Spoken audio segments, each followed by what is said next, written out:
क्या आप हाइपरटेंशन यानी ब्लड प्रेशर, डायबिटीज़ या कोलेस्ट्रॉल हाई होने के कारण दवाइयाँ ले रहे हैं? तो आज का यह वीडियो आपके लिए बहुत उपयोगी है। मैं हूं रवि वर्मा और आप देख रहे हैं हेल्थ अवेयरनेस क्रिएट करने और आपको एजुकेट करने का चैनल गोल्डन हेल्थ। आजकल यह देखने में आया है कि छोटे मोटे सिम्टम्स आने के बावजूद भी आप ब्लड प्रेशर की या शुगर की या कोलेस्ट्रॉल हाई होने के कारण दवाइयाँ लेना आरंभ कर देते हैं और ये दवाइयाँ आपको और बीमार बना देती हैं। आज का यह वीडियो उन लोगों के लिए नहीं है जो इंसुलिन डिपेंडेंट हैं या जिन्हें किडनी की बीमारी है, लेकिन अगर आप जबरन दवाओं के जाल में फंस गए हैं तो यह वीडियो आपका जीवन बदल सकता है। आइए इसके लिए सबसे पहले आपको जो करना है वो हम आपको बताते हैं। यदि आप ब्लड प्रेशर की दवाएं ले रहे हैं या डायबिटीज़ की दवाएं ले रहे हैं या कोलेस्ट्रॉल कम करने के लिए दवा ले रहे हैं तो अपनी इन दवाओं को 3 दिन के लिए छोड़ दीजिए। यकीन मानिए 3 दिन छोड़ने से आपको कोई बहुत बड़ा नुकसान नहीं होने वाला है। इसके बाद आपको क्या करना है? इसके बाद यदि आप डायबिटीज़ की दवा ले रहे हैं तो आप अपना फास्टिंग शुगर नापिए 3 दिन के बाद। फास्टिंग शुगर लेने का तरीका ये होता है कि आप रात का खाना खाने के 12 घंटे हो जाने के बाद ही सुबह अपनी शुगर की रीडिंग लेंगे। इस रीडिंग को आप नोट कर लीजिए। इसके बाद जब आप रात का खाना खा लें तब रात के खाने के 2 घंटे हो जाने पर आपको तत्काल अपनी पोस्ट प्रेंडल शुगर लेना है या पीपी शुगर लेना है। ये दोनों शुगर की जो रीडिंग्स आती हैं इनको जोड़कर इसे 2 से भाग दे देना है। अब जो शुगर आई अगर उसका नंबर 250 से कम है तो आपको चिंता करने की ज़रूरत नहीं है। आपको शायद दवाएं जबरन दी जा रही हैं।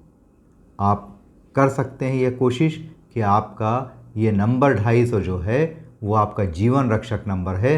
अगर 250 से नीचे हमारी शुगर है तो हम दवाओं को धीरे धीरे करके टेपर डाउन कर सकते हैं, बंद कर सकते हैं।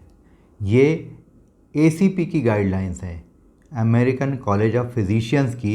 ये गाइडलाइन 6 मार्च 2018 को जारी हुई थी, जिसमें यह कहा गया था कि यदि आपकी शुगर 250 से नीचे है तो आपको दवा लेना नहीं चाहिए। ये दवाएं साइड इफ़ेक्ट करके आपका ज़्यादा नुकसान कर सकती हैं। जब आप शुगर की रीडिंग्स लेते हैं तो बहुत सारे लोग ऐसे होते हैं जिनका सुबह का फास्टिंग शुगर ज़्यादा आता है और रात के समय का पीपी शुगर कम आता है। ऐसे लोगों को चिंता करने की कोई ज़रूरत नहीं है, यह भी नॉर्मल है और इस फिनोमेना को कहा जाता है डॉन फिनोमेना। अब हम बात करते हैं ब्लड प्रेशर की यानी हाइपरटेंशन की। आजकल तनावग्रस्त जीवन में ये देखा जाता है कि अधिकांश लोग थोड़ा बहुत सिम्टम आने पर ही दवा लेना शुरू कर देते हैं अपने ब्लड प्रेशर के लिए। इस संबंध में आपको ये बताना चाहेंगे कि कॉकरेन कोलैबोरेशन 2012 यानी 2012 का जो मेडिकल साइंस की दुनिया में एक बहुत बड़ा रिसर्च कोलैबोरेशन है, उसके नतीजों के अनुसार यदि आपका सिस्टोलिक यानी ऊपर वाला ब्लड प्रेशर और डायस्टोलिक यानी नीचे वाला ब्लड प्रेशर, इन दोनों की रीडिंग जोड़कर 250 या इससे नीचे आती है तो आपको हाइपरटेंशन की यानी ब्लड प्रेशर बढ़ा होने की गोलियां नहीं लेनी चाहिए, क्योंकि इसके साइड इफ़ेक्ट से आपको बहुत सारे कॉम्प्लिकेशंस हो सकते हैं। इसी तरह 3 दिन दवा छोड़ने के बाद आप अपना कोलेस्ट्रॉल चेक कराइए और यदि कोलेस्ट्रॉल की रीडिंग 250 से नीचे है तो आपको कोलेस्ट्रॉल की दवाएं नुकसान पहुंचा सकती हैं, गंभीर साइड इफ़ेक्ट्स दे सकती हैं और आपको और ज़्यादा बीमार बना सकती हैं। 1997 तक मेडिकल साइंस इन्हीं रीडिंग्स को, इन्हीं पैरामीटर्स को मान्यता देता था, लेकिन जैसा कि आजकल ट्रेंड चल रहा है कि शुगर की रीडिंग्स घटाई जा रही हैं, ब्लड प्रेशर की रीडिंग्स घटाई जा रही हैं, उसी तरह कोलेस्ट्रॉल की रीडिंग्स भी कम की जा रही हैं।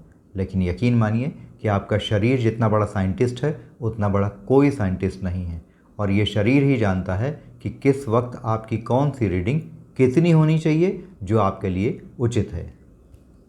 दुनिया भर में दवाओं का कारोबार बढ़ाने के लिए ही ऐसा किया जा रहा है। तो इसके लिए हमें क्या करना चाहिए? तो इसके लिए सबसे पहले हमें अपनी लाइफ स्टाइल को सुधारना चाहिए, एक्टिव लाइफ जीनी चाहिए। प्रतिदिन वॉकिंग करनी चाहिए। ग्रीन्स इन योर डाइट उसको इंक्रीज़ करना चाहिए। और एक बात ज़रूर ध्यान में रखिएगा कि ये नंबर का कम होना या बढ़ना इस बात पर डिपेंड करता है कि आप उस समय किस स्थिति में हैं। अगर आपको मानसिक तनाव होगा, अगर आपको किसी भी तरह का डिप्रेशन होगा, अगर आपके घर परिवार में कोई स्थिति ऐसी होगी, तो उस समय हो सकता है कि सारी रीडिंग्स का घटना बढ़ना शुरू हो जाए। लेकिन यह कुछ समय के लिए ही होता है और जैसे ही स्थितियां सामान्य होती हैं, दिमाग अपनी सही स्थिति में आ जाता है, दिल दिमाग में शांति होती है, तो ये रीडिंग्स भी अपने नॉर्मल लेवल पे आ जाती हैं।